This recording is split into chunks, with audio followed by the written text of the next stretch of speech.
Imagine a queen, stripped naked in the center of her own royal court, her back tied to a wooden post. Hear the sickening crack of a Roman legionary's whip as it bites into her flesh, again and again and again. Now, imagine that as she endures this agony, she is forced to listen to the screams of her own teenage daughters, being dragged away by Roman soldiers to be brutally and systematically raped. This is not a scene from a depraved work of fiction. This was the policy of the Roman Empire in Britain in the year 60 AD. The woman was Boudica, queen of the Iceni tribe, and the Romans who committed this atrocity believed they were doing nothing more than putting a troublesome barbarian noblewoman in her place. They believed they were demonstrating the unchallengeable power of Rome. They had no idea that what they were actually doing was creating a monster. They had no idea that with every lash of the whip, with every tear shed by her violated daughters, they were stripping away the queen and forging in her place an avatar of pure, unadulterated, and apocalyptic vengeance. This is the story of what happened next. It is the story of how that humiliated queen rose from her own ashes, her spirit reforged in the fires of a mother's rage, to unite the warring tribes of Britain into a single, terrifying instrument of destruction. This is the story of a human hurricane, a tidal wave of fire and steel that would crash into the heart of Roman Britain, leaving behind a trail of utter annihilation. This is the story of the burning of London, the razing of Colchester and St. Albans, the systematic slaughter of 80,000 Roman citizens and their allies, a campaign of extermination so total that no prisoners were taken, no one was spared. For a brief, terrifying moment, it was the story of how one woman, fueled by a righteous and terrible fury, came closer than anyone ever had to completely expelling the Roman Empire from the island of Britain. This is not a story of negotiation or politics. It is a story told in screams and written in ash. This is the story of the warrior queen's vengeance. In the middle of the 1st century AD, the island of Britain was a land of ghosts and mist, a place at the very edge of the known world, the final, untamed frontier of the Roman Empire. Less than 2 decades had passed since the Emperor Claudius, in a grand display of imperial power, had launched the full-scale invasion of the island, finally succeeding where even the great Julius Caesar had faltered a century earlier. The legions had come, they had fought, and they had conquered. The savage, chariot-driving warriors of the Celtic tribes in the south and east, for all their ferocious bravery, had been systematically broken by the relentless efficiency of the Roman war machine. A new province, Britannia, was being born, its veins the new Roman roads, its heart the new Roman towns, or coloniae, that were beginning to sprout in the green landscape. But Roman conquest was rarely a simple act of brute force. It was a sophisticated and often insidious process, a mixture of overwhelming military power and shrewd political calculation. The Romans understood that it was far cheaper and more efficient to rule a people not just with the sword, but with their own ambition and greed. And so, alongside the territories that were directly annexed and placed under the iron heel of a Roman governor, there existed a different kind of subject, the client kingdom. These were native kingdoms that were allowed to maintain a fiction of independence. Their rulers were permitted to keep their royal titles, to mint their own coins, and to govern the daily lives of their own people. But it was a hollow sovereignty, a gilded cage. A client king was a king in name only. In reality, he was a puppet, a local manager whose continued existence depended entirely on the goodwill of his Roman masters. He was expected to keep the peace, to ensure the steady flow of taxes and resources, grain, cattle, and most importantly, slaves to the Roman authorities, and to act as a buffer between the settled Roman province and the still untamed barbarian tribes in the unconquered territories. It was a precarious, humiliating, and often personally profitable arrangement. And in the lands of what is now Norfolk, the ruler of this gilded cage was a man named Suetonius, king of the Iceni tribe, and his wife, his queen, was Boudica. The Iceni were a proud and wealthy people. Their lands were fertile, their craftsmanship was renowned, and they had a long and storied history as one of the most powerful tribes in eastern Britain. When the legions of Claudius had first arrived, the Iceni had not initially resisted. They had shrewdly chosen to ally themselves with the invaders, a decision that had allowed them to maintain their kingdom and their wealth. But the alliance was an uneasy one. In the years following the invasion, a wave of Roman arrogance and mismanagement had soured the relationship. The Romans began to disarm their allies, a profound insult to a warrior culture where a man's weapons were an extension of his soul. The Iceni had revolted, a brief and bloody affair that was brutally suppressed by the Roman legions. It was after this failed uprising that Prasutagus was likely installed, or at least confirmed, as the new client king, a man the Romans believed would be a more compliant and reliable partner. For the next decade, Prasutagus played his role perfectly. He walked the delicate, treacherous tightrope of a client ruler. He kept his people peaceful. He ensured that the tribute flowed to Rome, and in return, he was allowed to live a life of almost unimaginable luxury. Roman historians like Tacitus describe him as a king of great and long-established wealth. His court was likely a hybrid of Celtic and Roman styles, his halls filled with fine Roman pottery, wine from Gaul, and the luxurious trappings of a man who had successfully navigated the New World Order. But this prosperity was built on a foundation of debt and obligation. To finance his lavish lifestyle and to meet the ever-increasing demands of his Roman patrons, Prasutagus had done what many client kings did. He had borrowed heavily. And his primary creditors were not just Roman banks, but some of the most powerful and predatory figures in the empire. One of his largest debts was owed to Seneca the Younger, the famous Stoic philosopher and tutor to the young Emperor Nero, a man whose public writings praised the virtues of a simple life, while his private financial dealings were ruthlessly exploitative. The Roman state itself also considered the lands of the Iceni to be, in essence, a grant, a loan that could be recalled at any time. The gilded cage was not just a metaphor, it was a financial reality.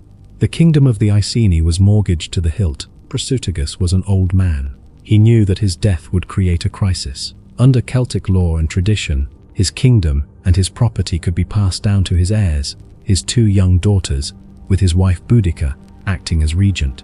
But this was not how the Romans saw the world. Under Roman law, women had severely limited rights of inheritance. And more importantly, a client kingdom was considered a personal grant from the emperor to the king alone. Upon the king's death, the grant expired. The kingdom and all its wealth were expected to revert to the Roman state. Prasutagus, in a final, desperate attempt to protect his family and his people, tried to find a compromise, a legal solution to a problem that was about to be solved with brute force. He drew up his last will and testament. In it, he attempted to play by Roman rules. He named the Roman emperor, Nero, as his co-heir, alongside his own two daughters. It was a clever, if naive, legal gambit. He hoped that by bequeathing half of his vast kingdom and fortune to the emperor himself, he would satisfy Roman greed. He gambled that Nero, placated by this enormous inheritance, would have no reason to dispossess his family of the other half. He believed that the emperor's personal honor and self-interest would protect his daughters and his queen. He was placing his faith in the law, in the honor, in the very civilization of the people who had been his patrons and his masters. He could not have made a more catastrophic miscalculation. He had fundamentally misunderstood the nature of the beast with which he was dealing. He thought he was a partner in a legal arrangement. The Romans saw him as a temporary manager of their property, a manager whose lease was about to expire. In the year 60 AD, King Prasutagus died. The news of his death traveled swiftly to the administrative heart of the Roman province, and the wolves, who had been patiently waiting, now descended. The will, which Prasutagus had believed was a shield to protect his family, was seen not as a generous offer, but as an audacious insult. How dare this barbarian king presume to have heirs? How dare he treat the emperor as an equal, a mere co-recipient of what was already, by right of conquest, the property of Rome? The provincial procurator, the chief financial officer of Britannia, a man named Catus Decianus, decided that the time for the legal fiction of a client kingdom was over. The loan was being called in. What happened next was not an orderly legal process. It was an act of brutal, predatory asset stripping, a violent corporate takeover. Roman centurions and tax officials, accompanied by gangs of slave traders and moneylenders, descended upon the lands of the Iceni like a plague of locusts. They treated the kingdom not as the lands of a recently deceased ally, but as a conquered territory to be plundered. They stormed the royal court, seizing the king's lands and treating his entire household as if it were war booty. The nobles of the Iceni, the king's relatives and the chieftains of the tribe, were stripped of their ancestral estates, their property confiscated, their families treated like common slaves. The entire structure of the Iceni society was being dismantled with a swift and brutal efficiency. But it was upon the royal family itself, upon the widow and the orphan daughters of the man who had been their loyal ally for a decade, that the Romans reserved their most profound and terrible contempt. When Boudica, the queen, dared to protest this outrage, when she dared to appeal to the terms of her husband's will and the honor of Rome, she was taught a final, brutal lesson in the reality of the New World Order. She was a barbarian. She was a woman. She had no rights. And to make this point absolutely clear, the Roman officials ordered her to be publicly arrested, stripped, and flogged. And her two daughters, the princesses who were to have been co-heirs with the emperor, were handed over to Roman soldiers to be raped. It was an act of calculated, symbolic violence, a public declaration of absolute and contemptuous domination. It was designed to break her, to humiliate her, to extinguish the last spark of royal authority. It was the greatest mistake the Romans ever made in Britain. The echoes of the whip faded, but the silence that followed was not one of submission. It was the silence of a deep, profound, and world-altering shock. The Roman officials, wiping the sweat from their brows, likely believed they had successfully concluded their business. They had liquidated the assets of a defunct client kingdom, punished the insolence of a native queen, and put the barbarians firmly in their place. They had asserted the unchallengeable authority of Rome in the most direct and brutal way they knew how. In their cold, administrative minds, the matter was closed. They saw Boudica as a broken woman, her royal pride shattered, her spirit extinguished. They saw the Iceni nobles, stripped of their lands and wealth, as a cowed and powerless elite. They could not have been more wrong.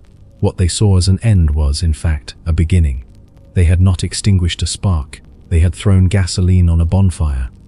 The act of flogging a queen was a profound and catastrophic miscalculation, a failure to understand the very soul of the people they were trying to rule. To the Celtic tribes, a queen was not merely a political figure. She could also be a spiritual leader, a war leader, a figure of almost divine reverence. To publicly shame her, to treat her not as royalty, but as a common, disobedient slave, was an act of sacrilege. It was an insult that transcended politics and struck at the very heart of the Iceni's cultural and religious identity. But it was the rape of her daughters that transformed a political grievance into something far more primal, far more dangerous. This was not an act of state. It was a violation of the sacred laws of kinship and family. It was an unforgivable stain on the honor of every warrior in the tribe. The Romans, in their arrogance, had managed to create the one thing that could unite a fractious people, a single, unendurable, and deeply personal wound. Boudica, in the hours and days that followed her torment, must have undergone a terrifying transformation. The queen, the wife of a pro-Roman client king, the woman who had likely lived a life of pampered, if precarious, luxury, was dead. She had been murdered by the lash and by the screams of her own children, and from that empty, violated shell, something new and terrible was born. Grief, the sagas say, is the sharpest of all whetstones, and on that stone, Boudica's soul was honed into a razor-sharp instrument of pure, unadulterated vengeance. The mother's protective instinct, denied its proper outlet, curdled into a monstrous, destructive fury. The queen's duty to her people, twisted by humiliation, transformed into a sacred obligation to lead them in a war of total annihilation. She was no longer just a queen. She had become a vessel for the accumulated rage of her entire nation, a living avatar of the war goddess Andraste herself. The Roman historian Cassius Dio, writing over a century later but drawing from earlier sources, gives us a vivid, if perhaps romanticized, portrait of this new Boudica. He describes her as a figure of terrifying charisma. She was tall, her gaze fierce, her voice harsh and commanding. Her most striking feature was a great mass of thick, reddish-brown hair that cascaded down to her waist. She wore a magnificent golden torque around her neck, a symbol of her nobility, and a multicolored tunic, over which was fastened a thick cloak of animal hide. And in her hand, she held a long spear, not as a symbol, but as a weapon. This was not the broken woman the Romans thought they had created. This was a goddess of war, risen from the depths of a personal hell to visit that hell upon her enemies. While the Roman procurator, Quintus Decianus, was busy counting his newly acquired assets, Boudica was busy gathering her own. But her currency was not gold, it was rage. Secretly, under the cover of night, she began to move through her shattered kingdom. She met with the dispossessed Iceni nobles, the men who had been stripped of their lands and honor. She showed them the fresh, bloody welts on her back. She spoke of the violation of her daughters. She transformed her personal humiliation into a national call to arms. Her words were a fire, and the hearts of the Iceni warriors were dry tinder. The plan for a rebellion, a war not of independence but of pure, nihilistic extermination, was born.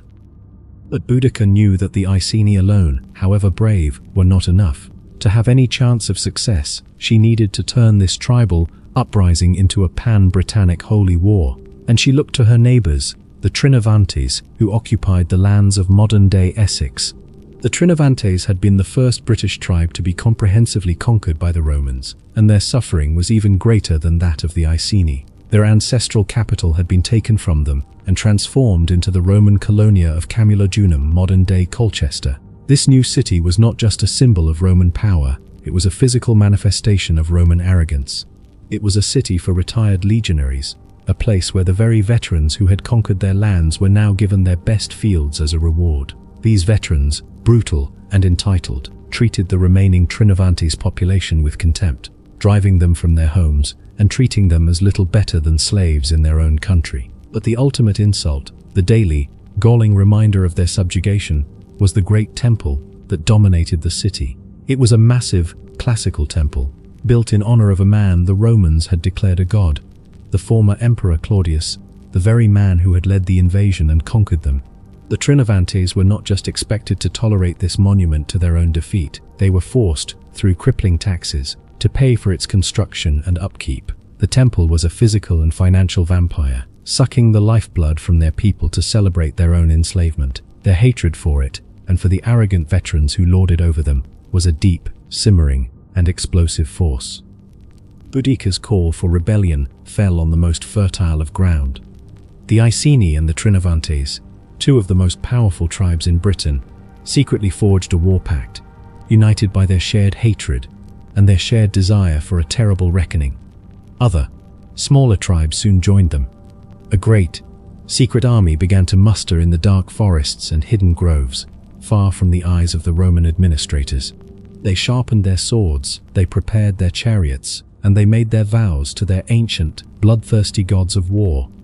The Roman authorities, meanwhile, remained in a state of blissful, arrogant ignorance. The governor of the province, the experienced and highly competent General Gaius Suetonius Paulinus, was hundreds of miles away on the far side of the country. He was on the island of Mona, modern-day Anglesey, off the coast of North Wales. Mona was not just a military objective, it was a spiritual one.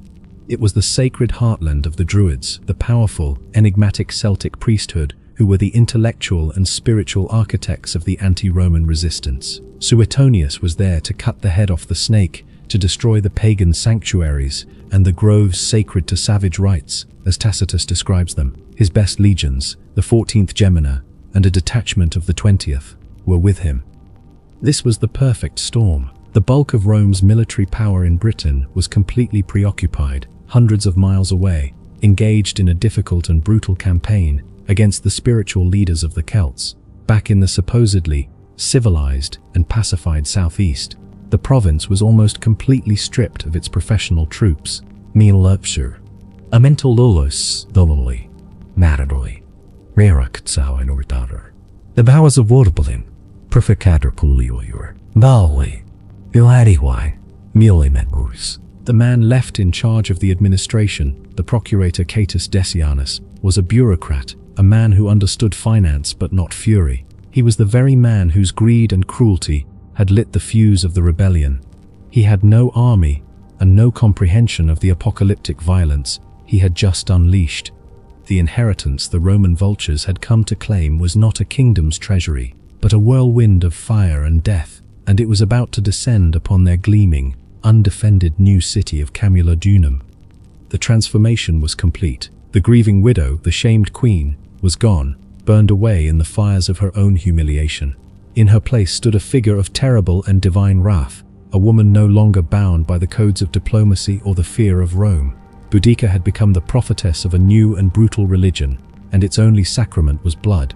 In the secret groves and hidden clearings of the Iceni heartland, a vast and furious army had gathered. They were a motley and terrifying host. Farmers with fire-hardened spears, nobles in their rattling war chariots, and warriors whose faces were painted with the swirling blue symbols of their gods.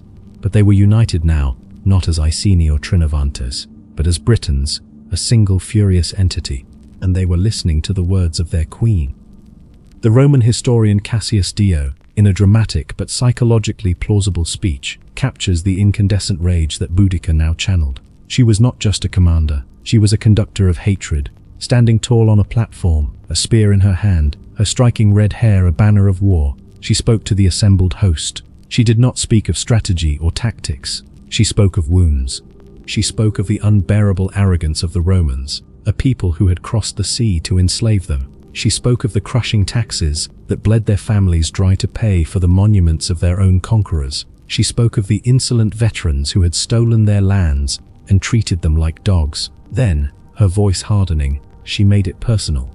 She laid bare her own humiliation for all to see. She spoke of her own back, torn open by the Roman whip. And she spoke of the ultimate, unforgivable violation, the rape of her own young daughters. She turned her personal agony into a collective call to arms. She was not just a queen seeking to reclaim a throne, she was a mother avenging her children, and in doing so, she became the mother of her entire nation's rage. She invoked the name of their great goddess of victory, Andraste, and she declared that this would not be a war for territory or for freedom in the conventional sense. It would be a war of extermination.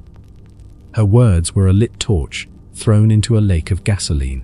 The assembled warriors, their hearts already filled with a simmering hatred, were whipped into a frenzy of ecstatic, homicidal fury.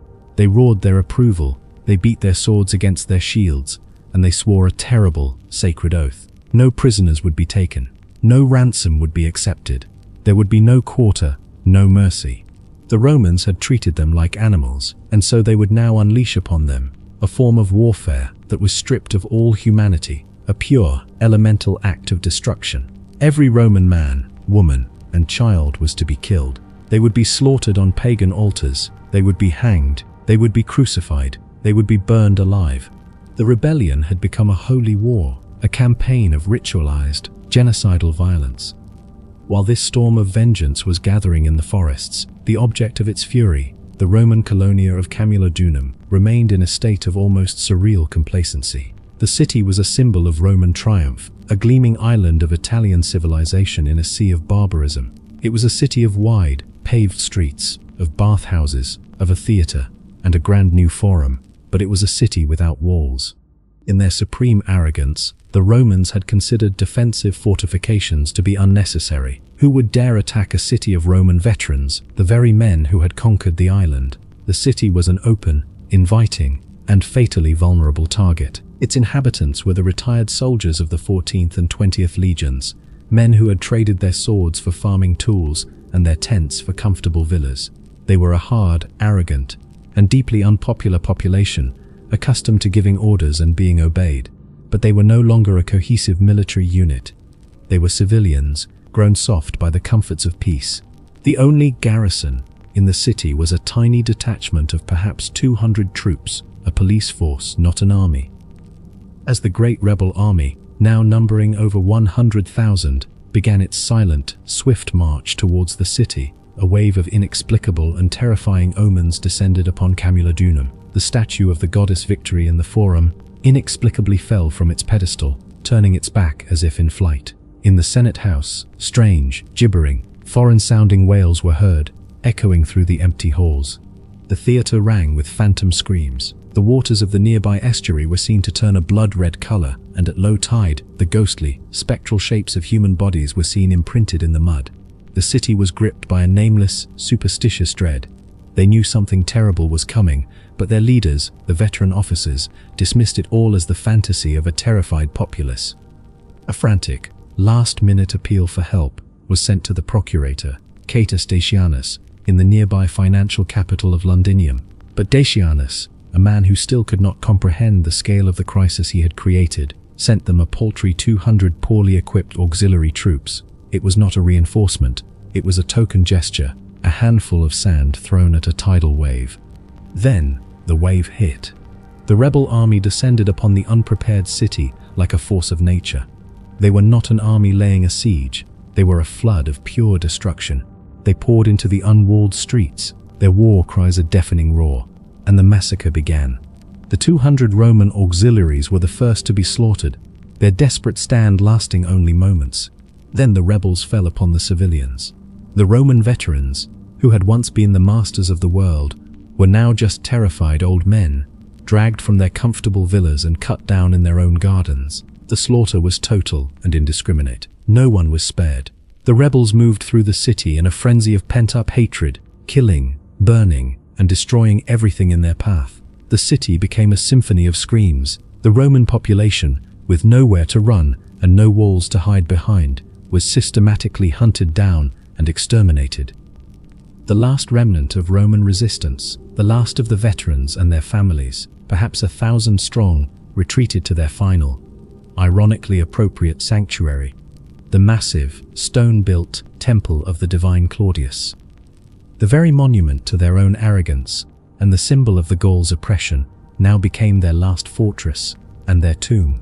They barricaded the great bronze doors and prepared to make their final stand. The rebels, their bloodlust now at a fever pitch, surrounded the temple. They did not have the patience or the skill for a prolonged siege. They simply piled wood and anything that would burn against the stone walls and set it ablaze. For 2 days, the temple held, a small island of defiance in a city that had been completely consumed by the firestorm. But the end was inevitable. The rebels stormed the weakened defenses. The last of the Roman veterans of Camulodunum died in the smoke and flames of the burning temple dedicated to their god emperor. In a few short, terrible days, the city of Camulodunum had been completely and utterly wiped from the face of the earth. It was razed to the ground, its buildings torn down, its people annihilated. Boudica had exacted the first part of her terrible revenge. She had washed away the insult done to her in a tidal wave of blood, but this was only the beginning. The Roman eagle standard of a local garrison had been taken, but a far greater prize was now marching towards them, utterly oblivious to the catastrophe that had just unfolded. The true eagle of a full Roman legion. The city of Camulodunum was a smoking, charnel pyre, a testament to the apocalyptic fury of Boudica's rebellion. The news of its total and utter annihilation, a catastrophe that had seemed impossible just days before, now began to spread, carried by the few terrified survivors who had managed to slip through the rebel lines. The reaction in the Roman high command was one of stunned disbelief, followed by a surge of panicked, almost reflexive, military arrogance. A colonia had been destroyed, true. Veterans had been slaughtered, but this was the work of a disorganized barbarian mob. Now, the legions would march, and order would be restored.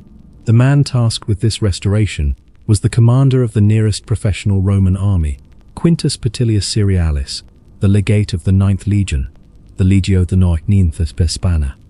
The 9th Legion was a hard-bitten, veteran unit with a fierce and proud history. They were the iron fist of Roman power in the north of Britain, stationed at their fortress at Lindum, modern-day Lincoln. Cerealis was an experienced, if perhaps overly aggressive and conventional, commander. When the desperate pleas for help from Camulodunum reached him, he did not hesitate.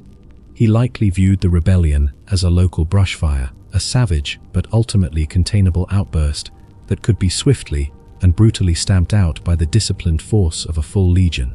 He made a fateful and almost fatal decision. He would not wait to gather his full strength. He would not wait for intelligence reports. He would march immediately. Speed, he believed, was the key. He would catch the barbarian horde while they were still disorganized and drunk on their victory, and he would crush them.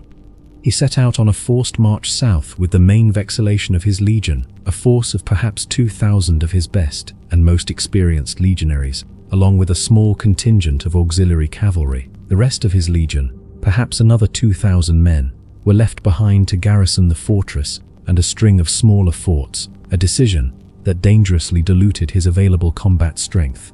As he marched south along the newly built Roman road, he was marching into a void. His intelligence was non-existent. The countryside, which should have provided him with scouts and supplies, was now a hostile territory, its people either dead, fled, or part of the rebellion. He was marching blind, his army a single, confident spear being thrust into a darkness of his own making. Boudica and her commanders, their senses now honed by their victory, were not drunk or disorganized. They were a victorious army, and their intelligence network of tribal warriors was infinitely superior to Cerealis's. They knew the 9th Legion was coming, they knew its route, and they knew its numbers, and Boudica, or one of her brilliant sub-commanders, prepared a trap. She did not seek to meet the Romans in an open field, where their discipline might give them an advantage. She would fight them on her own terms. She would use the landscape of Britain, the ancient forests that the Romans so feared and despised, as her greatest weapon. As Cerealis and his legion pushed deeper south, their confident march began to slow. The landscape grew thicker, the great forests of the Midlands closing in around the straight, unnatural scar of the Roman road. The legionaries, veterans though they were, must have felt a growing sense of unease. The silence of the woods was unnatural. There were no friendly villages, no welcoming farms. There was only the endless, oppressive green and the unnerving feeling of being watched. The location of the ambush is lost to history, but the events are chillingly clear. It likely took place where the Roman road passed through a dense section of forest, a natural corridor that would negate the legion's ability to deploy. Boudica's army, now a seasoned force of over 100,000, had hidden themselves on both sides of the road. They waited with the patience of predators, silent and invisible in the thick undergrowth. The Roman column marched directly into the kill zone. The head of the column likely passed through without incident. Then, when the main body of the legion, the 2,000 heavy infantry, were fully committed to the narrow, wooded defile, the trap was sprung. The sky went dark with a sudden, terrifying storm of javelins and sling stones hurled from the hidden rebel positions on both flanks. The Romans, caught completely by surprise on the march, had no time to form their battle line. The disciplined cohorts, marching in a long, vulnerable column, were thrown into instant, bloody chaos. Before they could even form a proper shield wall, the main body of the rebel army erupted from the trees. This was not a skirmish, it was an inundation. A human tidal wave of tens of thousands of screaming, painted warriors crashed into the Roman column from both sides at once. The legionaries, the best heavy infantry in the world, were simply swamped. They were fighting back-to-back in small, desperate pockets, surrounded by a sea of enemies. The fighting was savage, a hopeless, chaotic melee in which discipline was useless. The Romans were fighting for their lives, but they were not just fighting other warriors. They were fighting against the sheer, suffocating mathematics of their situation. For every rebel a legionary cut down, 5 more seemed to take his place. The slaughter was immense. The 2,000 men of the 9th Legion's infantry were butchered almost to a man. They were not just defeated, they were wiped from the face of the earth, their bodies, their armor, their very identity swallowed by the forest and the fury of the Celtic host. They died where they stood, a testament to their own courage, but also to their commander's fatal arrogance. The eagle standard of the 9th Legion, the sacred symbol of their honor, was lost, captured by the rebels in the chaos, a profound and devastating humiliation for the Roman army.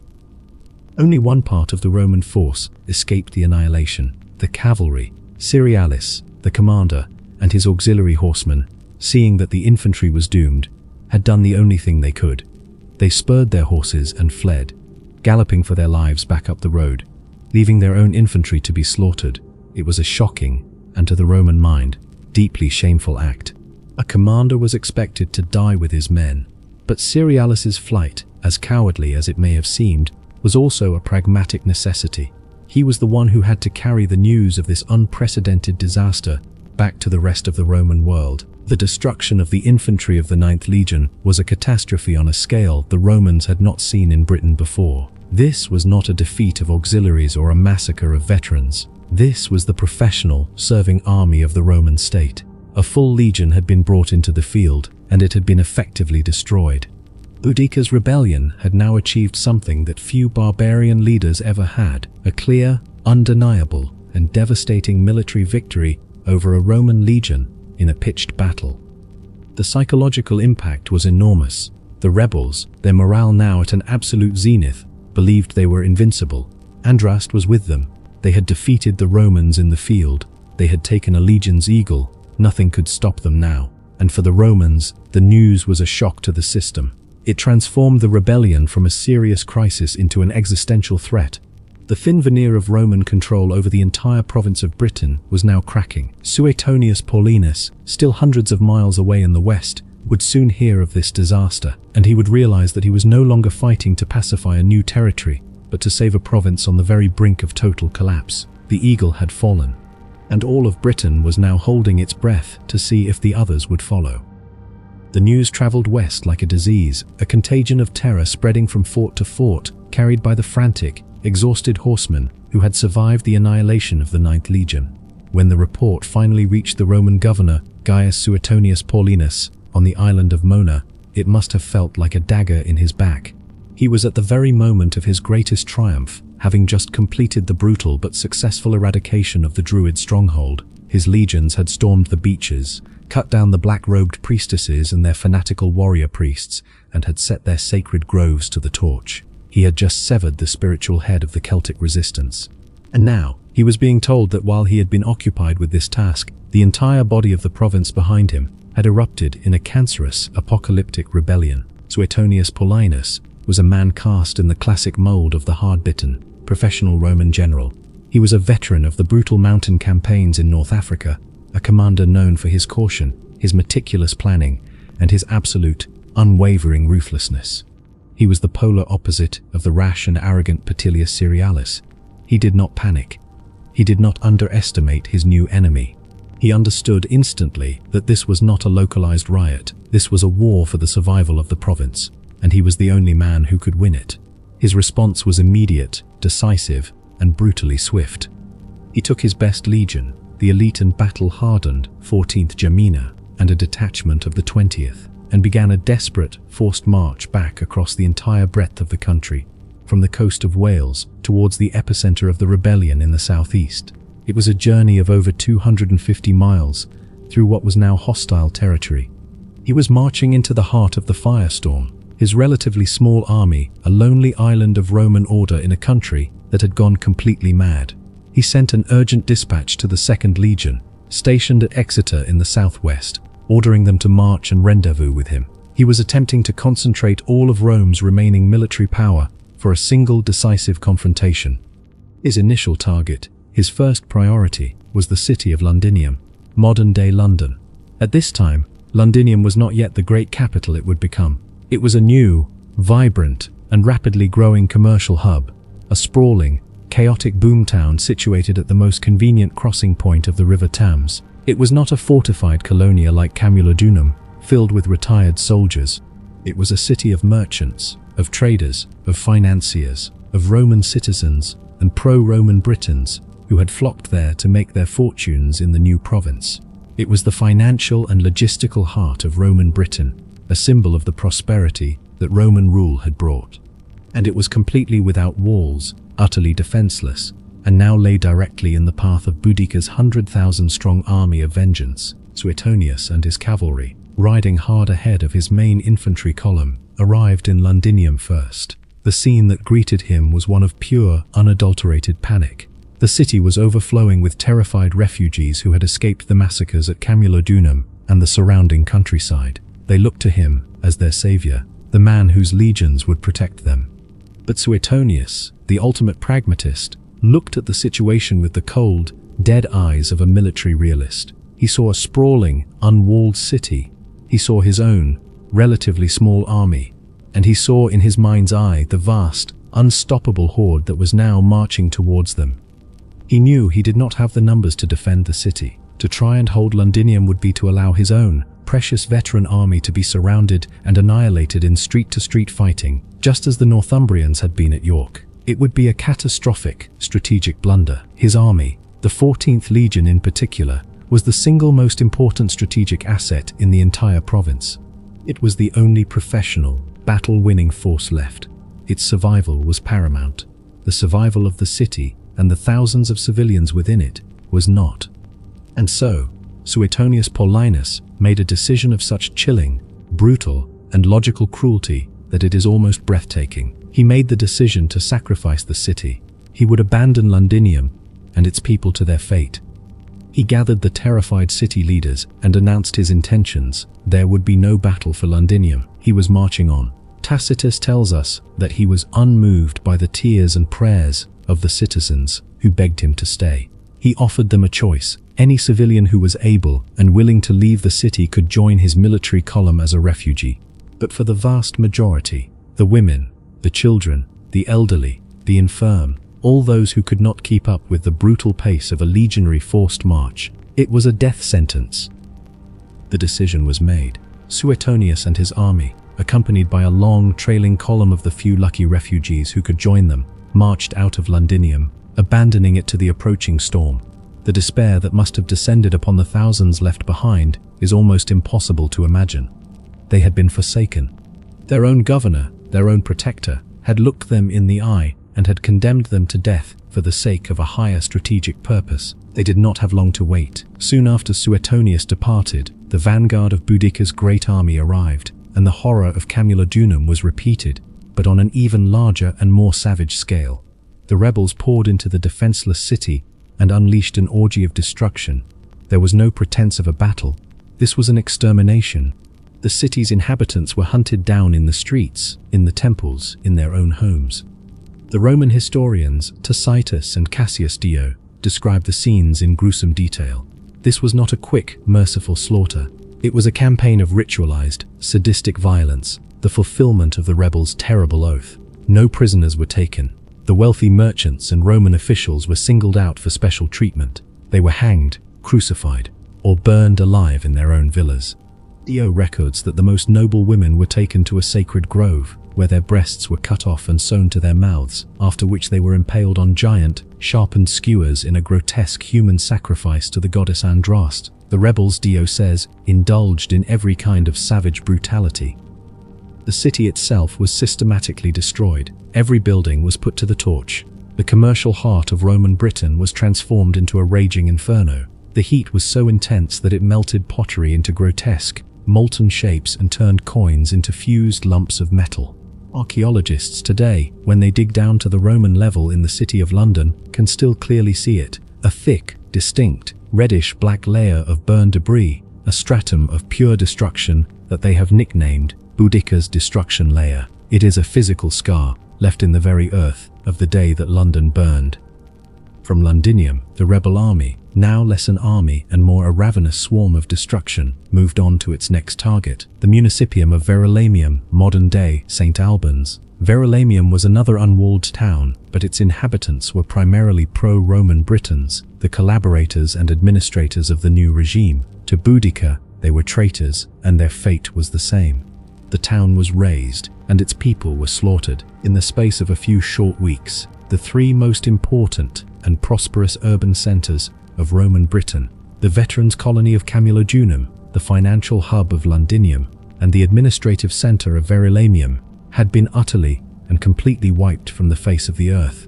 The death toll was staggering.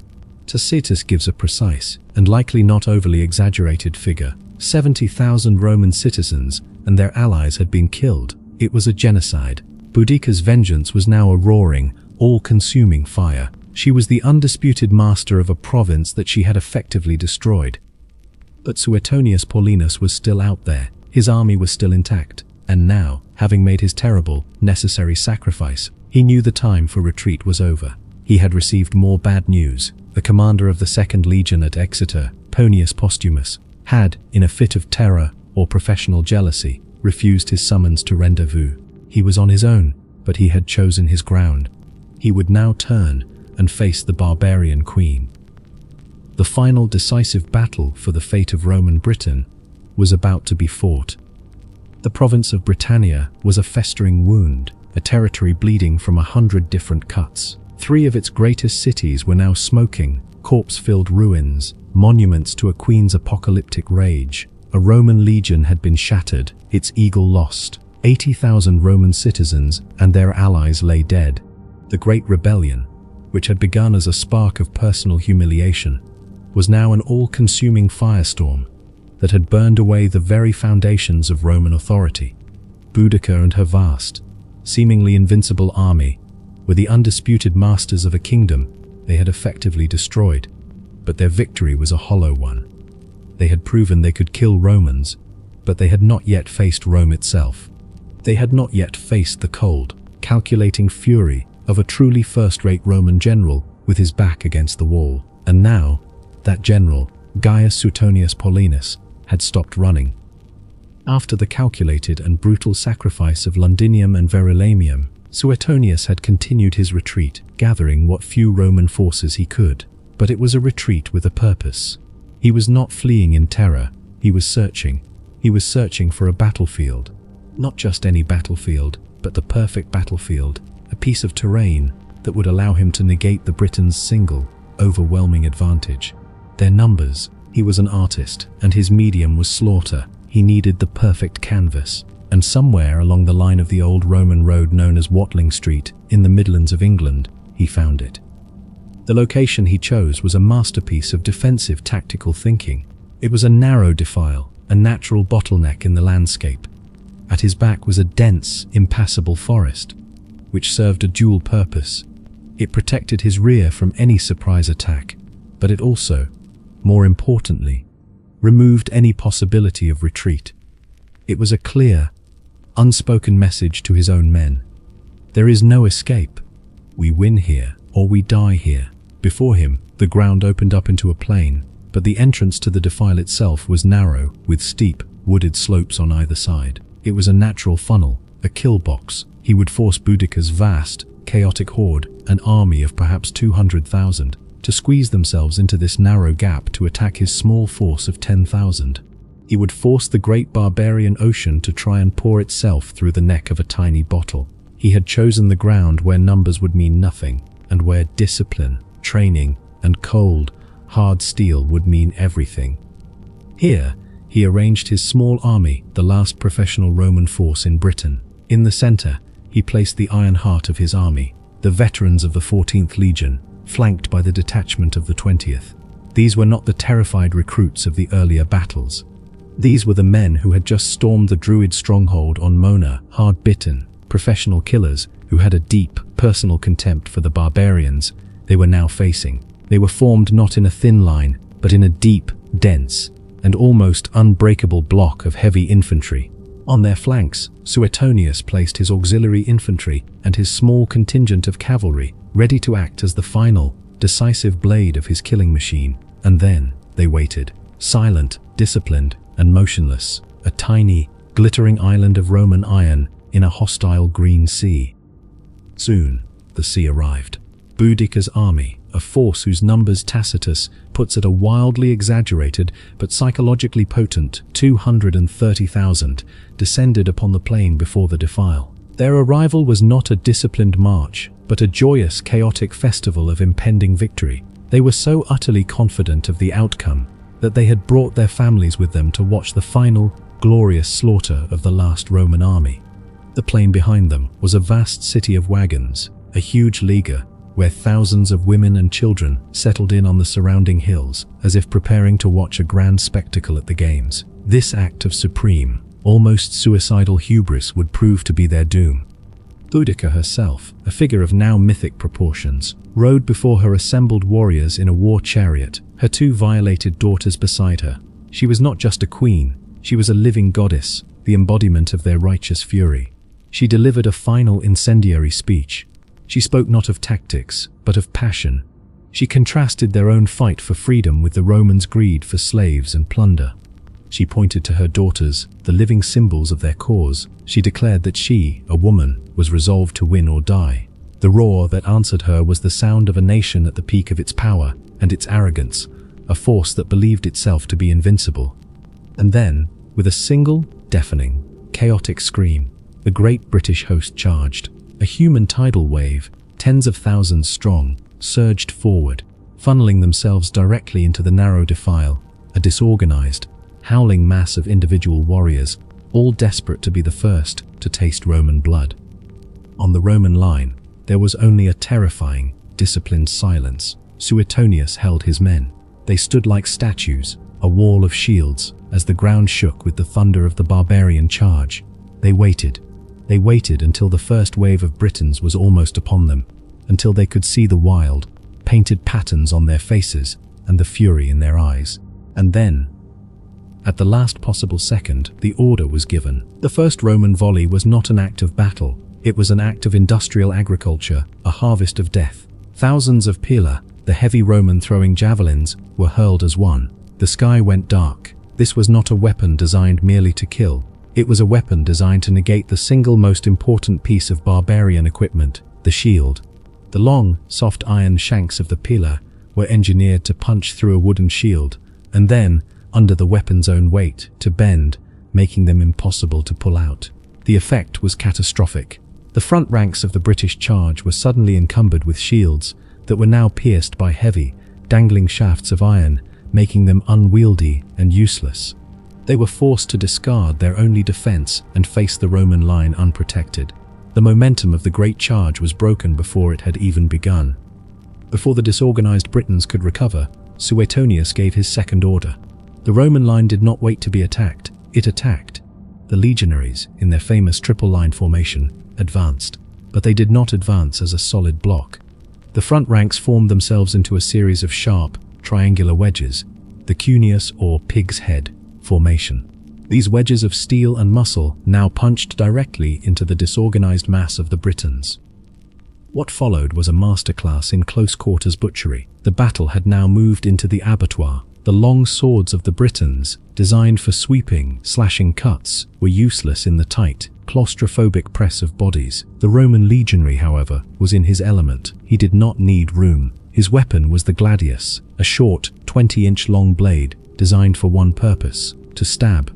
The legionary's technique was a simple, brutal, and relentlessly efficient process. He would shelter behind his large, curved shield, punch an enemy in the face with the heavy iron shield boss, and as the man recoiled, he would deliver a short, economical, and brutally lethal stabbing thrust to the gut or groin. It was not glorious. It was not heroic.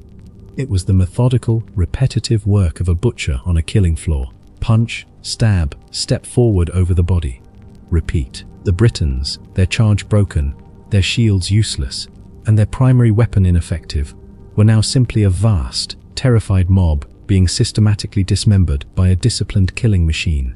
They began to fall back. The retreat started as a trickle, then became a flood. They turned to flee back the way they had come, and they ran directly into the final, fatal part of their own trap. The great lager of wagons, the thousands of carts that had brought their wives and children to witness their glorious victory, had now become an impassable barrier. It was a solid wall of wood and wicker that completely blocked their only route of escape.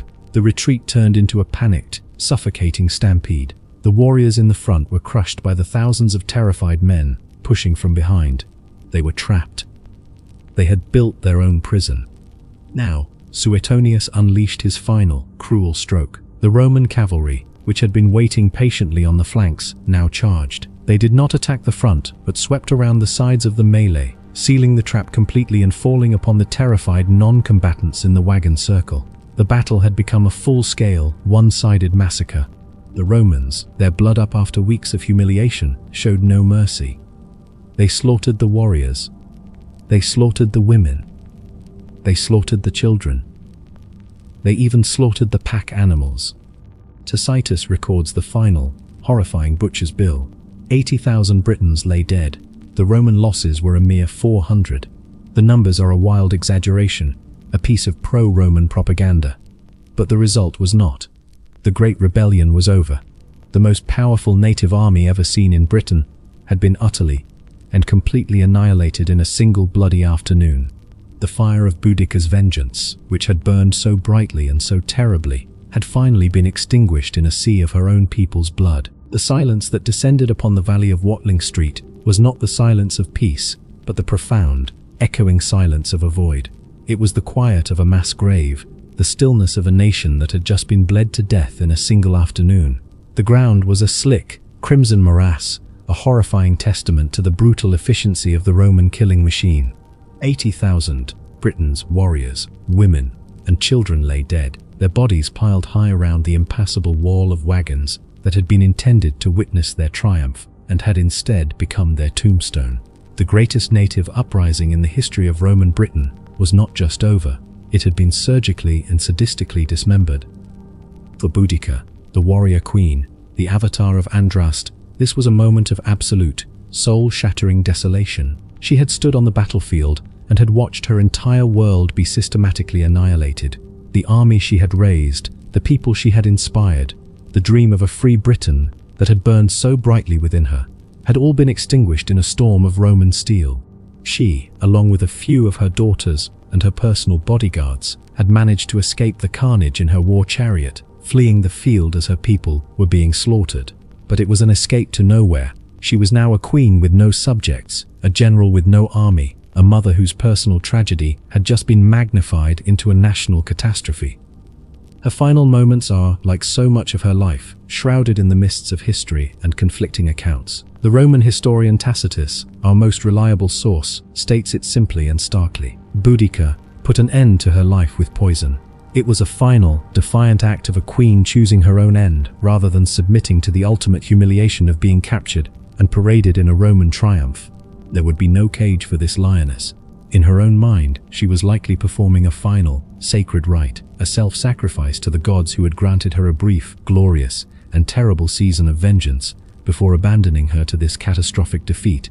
She, who had become a symbol of life and fury for her people, now chose a quiet, solitary death, her body likely hidden away in the deep forests, never to be found by her enemies. Cassius Dio tells a different, more elaborate, and perhaps more romanticized tale. He claims that she fell ill and died of a disease after the battle, and that the surviving Britons gave her a magnificent, hero's burial, a funeral fit for a queen, her tomb laden with gold and treasure.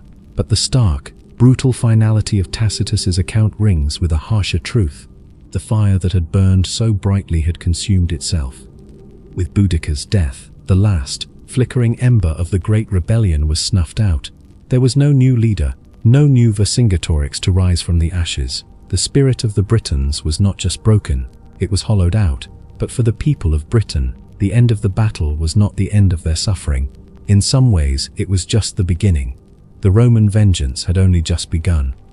Suetonius Paulinus, his victory absolute, was now the undisputed master of a shattered province, and he would rule it with an iron fist. He was a man who understood only the language of overwhelming force, and he now unleashed a punitive campaign of such methodical and relentless cruelty that it bordered on a genocide.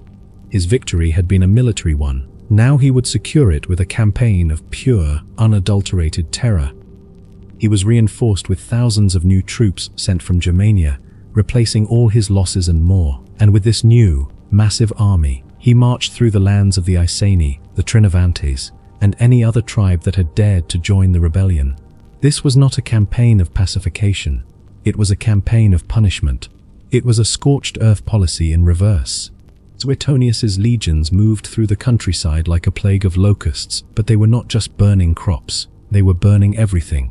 They destroyed villages, slaughtered livestock, and put any Briton they found to the sword, regardless of whether they were a warrior, a farmer, or a child. No distinction was made between the guilty and the innocent. To be a Briton in the rebel heartlands was to have a death sentence. The primary weapon of this new campaign was not the sword, but starvation. The harvest of 61 AD was left to rot in the fields, as the people who were meant to gather it were either dead or hiding in the forests. The Romans systematically destroyed any grain stores they found, a terrible famine, far worse than anything the rebels had tried to inflict upon the Romans, now descended upon the lands of the Britons. The survivors of Watling Street who had managed to escape the slaughter of the battle now died a slow, agonizing death from hunger and disease in the cold of the following winter. Suetonius was not just defeating a people, he was trying to erase them. The sheer, unmitigated brutality of Suetonius's campaign was so extreme that it began to alarm even the Roman authorities back in Rome. The Emperor Nero and his advisors were not concerned with the moral implications of the slaughter. Their concern was purely economic. A province that has been burned to the ground and whose entire population has been exterminated is a useless province. It cannot produce taxes. It cannot provide grain. It cannot be profitably exploited. Suetonius's brand of victory was so total that it was bankrupting the entire enterprise of Roman Britain. The man who had first lit the fuse, the greedy and incompetent procurator Catus Dacianus, had long since fled the province in terror at the first sign of the uprising he had caused. A new procurator, a man named Julius Classicianus, was sent to assess the situation. What he found horrified him. He saw a province being systematically destroyed by its own governor. He and Suetonius immediately clashed. Clesicianus, the civilian administrator, argued for a policy of clemency, of rebuilding, of giving the surviving Britons a reason to accept Roman rule. Suetonius, the general, saw only a nest of snakes that needed to be stamped out completely. Clesicianus sent secret dispatches back to Rome, warning the emperor that as long as the hardline Suetonius remained in command, there would be no end to the bloodshed and no future for the province. His reports, combined with a minor and embarrassing incident where Suetonius lost a few ships in a storm, gave Nero the pretext he needed.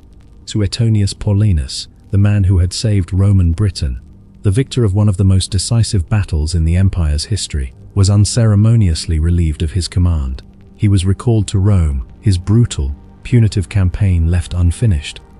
A new, more conciliatory governor was appointed, and a new policy was implemented. The sword was put away, and the slow, patient work of rebuilding and re-Romanizing the shattered province began. The surviving Britons were offered not just punishment, but a path back into the Roman system.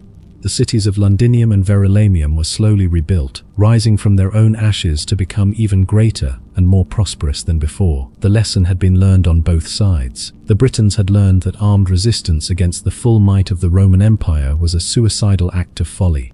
And the Romans had learned that ruling Britain required not just force, but a measure of diplomacy, a recognition that even a conquered people have a breaking point.